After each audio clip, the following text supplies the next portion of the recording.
So what we're going to be looking at is actually setting up our Maya so that we have it set up the scene so it's in the correct sort of units to make sure the measurements that we are creating are correct.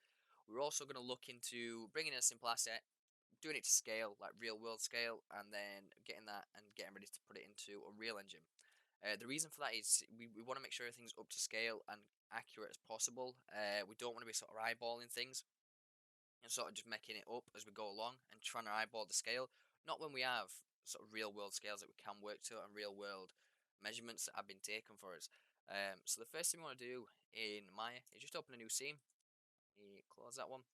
And what we want to do is up at the top here, when you get this little mouse icon, and it says File, Edit, Create, Select, Modify, Display. We want to click on Windows. In the Windows, we want to scroll down to Settings and Preferences. And then from there, we just want to click on preferences. So we're going to go into the preferences of our Maya project. We're going to start altering some of these just slightly. Just click that. You get this nice little tab that opens up. Now, don't get overwhelmed. There's a lot of settings, a lot of things we can play around with, but we're not going to do that. There's no need to. We just want to make sure our project is set up into centimeters so we can then create accurate models. So we are just underneath blue pencil. We've got settings. It's just above animation and below blue pencil. So it says settings. You see mine's already set up. So I've got world coordinate system, my up axis is Y, and in my working units, this is set to centimeters. Yours might be millimeters, meters, inch, foot, whatever, but make sure it's just set to centimeters. That's just because when we bring our models in, if we're working in millimeters and we start putting like 1,000 millimeters for his door, what's going to happen is it's going to create this massive sort of polygon cube or cuboid, and it's going to be so large that your camera focal point's not going to be correct, so I'm going to have to go into camera settings and mess around with that. So for now, keep it centimeters. There's no reason to change it. And your angular, keep that to degrees. We don't work in radians. We just work in degrees. And save that. And that's that done. So let me turn my grid back on. So now when I bring my cuboid in and go to my attribute editor, so that's either on your right hand side or you can press Control and A and it'll load your attribute editor up. What we can do is go to Polycube 1. So this is the history and the actual dimensions of the cube. So at the moment it's set to 1 on height, 1 on width and 1 on depth. So that's just a 1 centimeter squared cube. What we then can do is go into here. We can start changing some settings. So say I want my door to be 700 centimeters high. Ooh, that's width. 700 centimeters high. That'd be quite a wide door. So a 700 centimeter high door. It's going to do that. It's going to make it nice and large. Obviously 700 centimeters is 7 meters, so that's massive. So we're going to add something a bit more normal, 70. Still quite small. But what we're going to do, we're going to get our real world dimensions, because I don't know how big a door is, not without cracking out a tape measure. So we're going to do that. So let me delete that. Now head over to Google, and you'll see I've just been looking at IKEA. What we're going to do is start getting some real world reference source and actually finding out what size things are. IKEA is great. It's one of the best sort of websites I've found that sort of shows you real world sizes for assets that might be in your room. So say you're creating a bedroom, and in your bedroom you've got a desk, your computer desk. So what you can do in IKEA is search for desk, and let's just find a desk. Let's find a cool desk. Let's go with this one. Nice and cheap as well. So what you can do here, you can see it's a Torald desk, and we can click here where it says 65 by 40, and it's going to give me a blueprint. To give me the blueprint of the desk, which is great. That's what we want. So we can see here that desk is 75 centimeters high and 65 centimeters wide with 40 centimeter depth. It also shows us how high up this little sort of tray is. I assume that's where your keyboard would go. So it's 65 centimeters up and 7 centimeters from the top. So we can sort of work out the thickness as well of these boards, I guess. So 65 minus 7. So how high is it? So 75 centimeters minus 65 leaves us 10, which gives us 7 centimeters for this gap, which means this bit and this bit is 3 centimeters. So it'd be 1.5 centimeters thick. So then if we add 1.5 centimeters, 7 centimeters, 1.5, 65, that will equal 75. So we can't. That's really great. That's good information for us. because then we know the thickness of this board here is going to be 1.5 centimeters. This one will be 1.5 centimeters. So that's great for if you're modeling assets. We've got the blueprints. You can find all sorts on IKEA. I believe you can just shop by room. So say you want to do a kitchen, you can start finding kitchen assets, seeing how big they are, and start modeling them from actual dimensions. My internet seems to have gone there. But what we want to do is we're looking for a door. So one of the websites I like to use is called DIY.com. You might have heard of it. It's sort of B&Q, if you've ever heard of B&Q. There are other websites like Wix, Screwfix, Toolstation, all those trades sort of shops. And what I'm going to do is I'm going to just select one of these doors. I think we'll go with this cottage oak veneer. Nice door, very similar to the ones that I've got. You can see straight away we have got the measurements. This is great for us. So it's 1,981 millimeters by 762 width and 35 millimeters thick. So straight away we know exactly how sort of high the height we've got, the width we've got, and the depth. So we can use that. So what we want to do is let's put this up on another, split my screen there. What I can do straight away, bring in a polygon cube. In my width, I know from this website it's 762 millimeters. I'm working in centimeters, so I just divide that by 10. So my width is 76.2. Yep, that's correct. 76.2. My height is 1,981 millimeters, which translates to 198.1. My depth is 35 millimeters, which is 3.5 centimeters. And there we go. We've got, so let me just turn that grid off. We have got an accurate sort of door. Now what we're going to do is we're going to use that as a silhouette, so that we know our door can't be any higher. We know it can't be any wider or any thicker, because that's the standard size of it. That's how big it is when we measure everything up. So what I like to do is W on your keyboard and then Control D. And we'll just have two. We'll have one that we're going to keep normal, just so we can make sure our sizes never get too big. And you know, when we start to extrude these little parts out, we're not extruding them too far, and we don't start messing around with it. So we can bring this one back over and make sure we're not changing anything and everything's fine. While we're on this website, let's save this image. So you can just save the image. Sometimes it comes up as a WebP image, which won't translate over to Maya. I've not managed to sort of work around that. So sometimes you might have to take a snippet, just using your snippet tool, like I've done here, and just save that as a PNG. But yeah, you can do this with any door. So I've just clicked here this cottage oak veneer one. Now back into Maya, we're going to do spacebar on your keyboard, and we want to get to your front view because we're going to import that image just so we can get them grooves lined up and looking perfect, because we don't want to eyeball it. Yeah, this wants to be as accurate as we can get it. There's no need to mess around or make it inaccurate. So in your front view, this one here, so mine says front. That's how you know it's front, side, top. If you haven't got a front, if it's not saying front, just go into one of these windows, hold your spacebar, hold your left mouse click, and we can just change its view. So while we're holding them buttons down, the spacebar and the left mouse click, we can just click front view, and that'll bring you your front view. In this view, so whichever one you got is the front, click view, image plane, import image, and we are just going to find our door. There we go. So 4 on your keyboard, just so we can see it.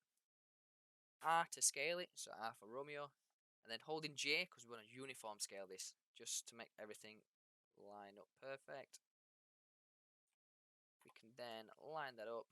I'm just going to line it up with this one here. You'll see it fits more or less perfect. Remember, this is an image. When you're snipping or saving it, it can lose sort of accuracy. If we get it roughly right, get rid of that, then we know what we're working with. There we go. Move that there. So we've got our reference image in. We're just working with one cuboid door shape, and we're just saving one just for later, just in case. So let me just press spacebar and jump into my front view. And you can see it's sort of lined up perfect, you know, more or less where we want it. Up slightly just to make sure that image fits. There we go. So you see the image is not absolute perfect. I'm just trying to line it up so there's an equal part at bottom and an equal part at top that's outside the cuboid shape, just because when we start adding multi-cuts and stuff, it's going to equal out. But again, because it's an image we've saved and we're working with an accurate sort of representation from the website that we've got from this, so we're working off of these. We just want to sort of line it up as near enough as we can. And then what we can do, there's two ways of doing this. So you can use your multi-cut tool, or we can use another tool which I like, which is your mesh tools and your edge loops. For this, I'm going to show you both. So one way you can do it is modeling toolkit on your right side here. We can go into his modeling toolkit and we can go to where it says multi-cut. And this is your multi-cut tool. This allows you to add geometry topology to the shape. So holding control, we can just create them lines roughly where they are. And you can just sort of throw them lines in roughly where they are.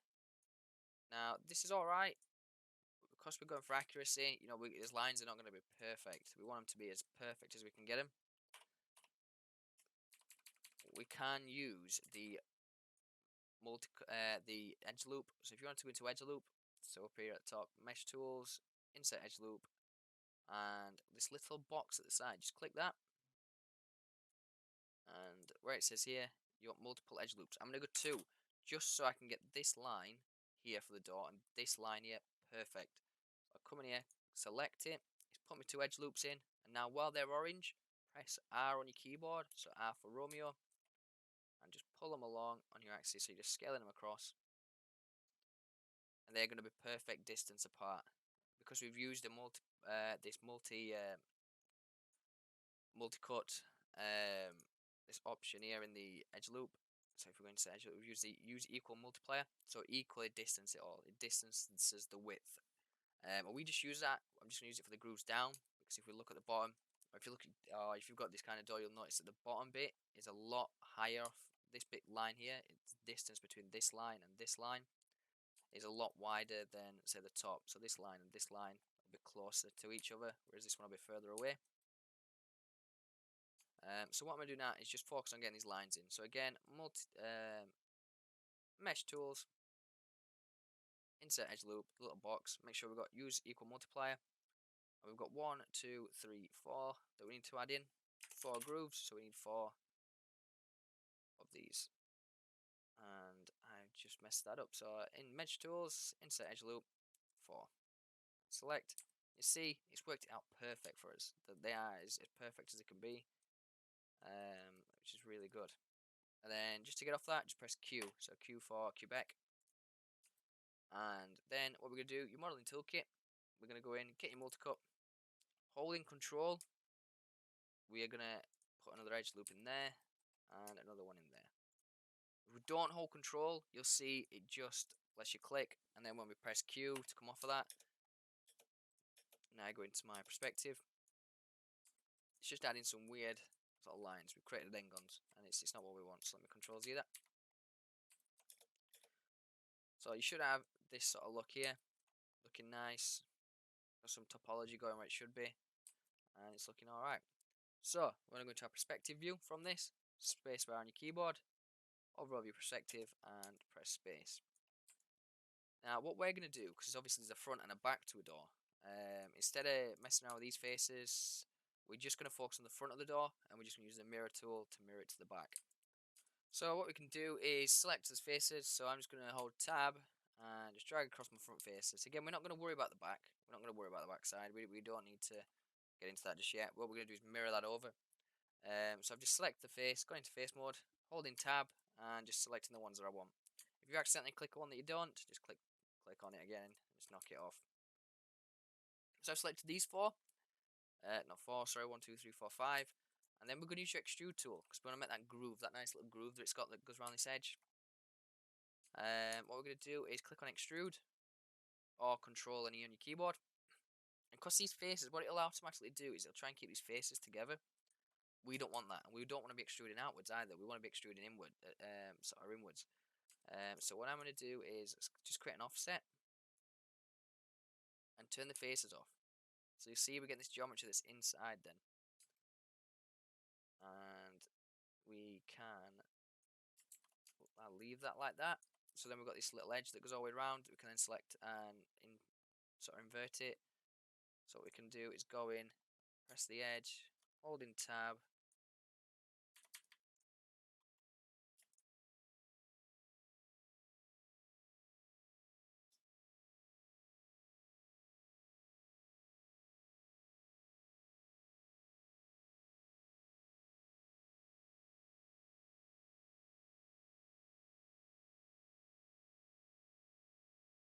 So it's into faces mode, and then we're just gonna tab onto the selection that we want. So we're just gonna select all the edges, because remember we can't extrude outwards. We've got our measurements for the width of the door and the depth. We don't want to be extruding outwards, because that'd just mess the measurements up. We'd be going outside those measurements. So once you've got the outside edges selected, what we want to do then is extrude again. So either your modeling toolkit or Control E on your keyboard, and bring it in. So you can either change the thickness on here, like this, or you got this little gizmo, and it sort of brings everything in. Make it look like it should. You see, starting to get that shape of that door. Now, the one thing I like to do is bevel. Make sure your edges are beveled. We love to bevel, because nothing is ever straight. It's not like a straight line like this. Even a knife's not to a perfect point like this. You want to be beveling your edges, so you can go in here and bevel them. So I'm just going to select a few, just holding tab and selecting the edges I want. You don't need to bevel these ones because they're not really on an edge. We only want to edge the actual edges of the door. So I'm just going to go around, select a few, and there we go. Select some of them. This can take some time, so just take your time with it. Make sure you're getting the right ones. Again, it's just the edges that we want. Do all the bottom ones, select all the bottom edges.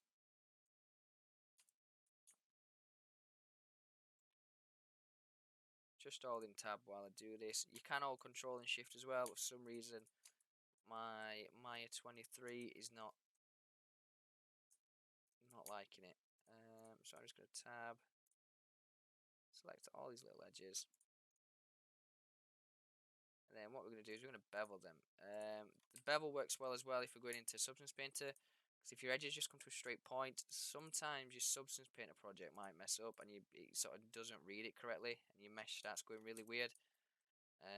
So they're all the inside ones. Yep, is that everything? Yep. So have we missed one? No, that's all good. So what you want to do then is bevel. So you have your bevel option here on your right hand side of your modeling toolkit, or just Control and B for bevel. You'll see it starts to bevel them. I just Control Z and Control B again, so you can see that. Or you can mess around with the fraction here. So you might want to make it a bit smaller, just so the edges are a bit closer together, getting a more sort of thinner bevel. You might want to go really large. 1, 3, and you can have more segments as well. But remember, just think about what is it actually bringing to your project. If I have more segments, is there really any difference? Are you going to notice it? Someone as a player who's walking past really going to notice it. You'll see then we've got some nice smooth edges. There we go. Looking good. And then what we want to do is bevel the inside then. So we missed this little bit here. So I've just clicked the edge, double click it, and holding shift, just double clicking the rest. And let me add that. Shift's working now. It stopped. That's strange. Must be a little bug with Maya or something I'm doing wrong. So I'm just going to hold tab. So if yours bugs like mine, just hold tab.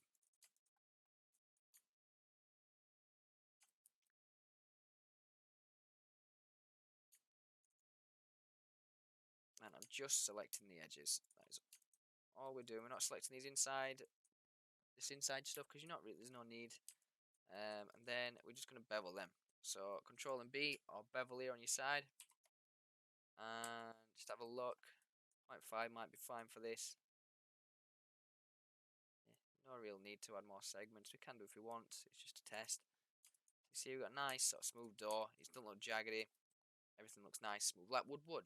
It would. So it would be sanded down. It would look nice. It would look smooth. So once we've got that, what we then need to do is we need to get that on the other side because the door has two sides. Um, so the best way to do that is spacebar. Go into your top view. You see, I ain't got top, so spacebar, left mouse click, hold them both in, and click top view. Then what we can do in this top view is bring this a little closer. So W on your keyboard. Now I know I can't go any thicker than this, which gives me some good indication when I come to mirror it. You'll see why in a moment. Um, so in object mode, either right mouse click and hold object mode in, or go down to object here in your modeling toolkit. Click on mesh and mirror. This is going to mirror on it. You'll see it's mirrored it to the side at the moment. So we need to mirror it behind the door to create the back. So I'm going to change my axis position to my object and change my axis. For me, it's Z. Yours should hopefully be Z. If not, you might want to just go in and just it to be one of the other axes. So just select one of the other axes. I've gone Z. Now what I can see is I can just line this up to roughly the size of the door silhouette. This is why we kept that spare one, so we don't go any bigger. We don't start having to like eyeball things and sort of imagine things.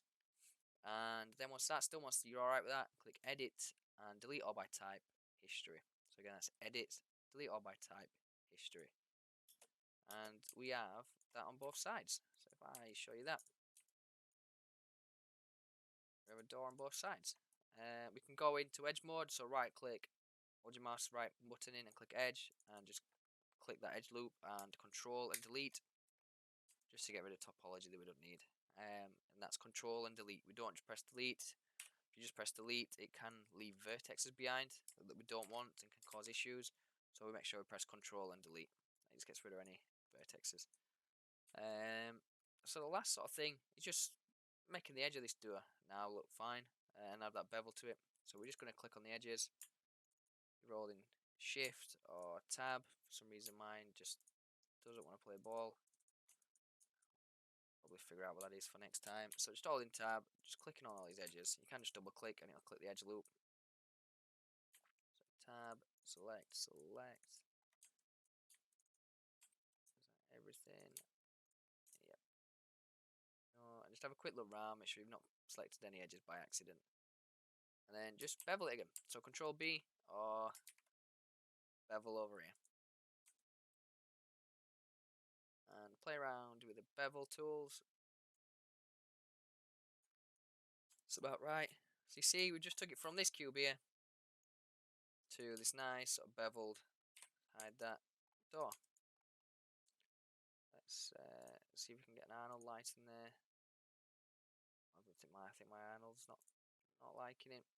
If you got a light in, you'll be able to see it a bit better as well. But you can see it's just a standard door. You can then go in and model handles, but it's then to reference and then to size. So if you start putting this in your environment, you know it's going to be to size. You're not going to have to worry about scaling and having to eyeball things. Everything's going to be there to size. But that's it for this one.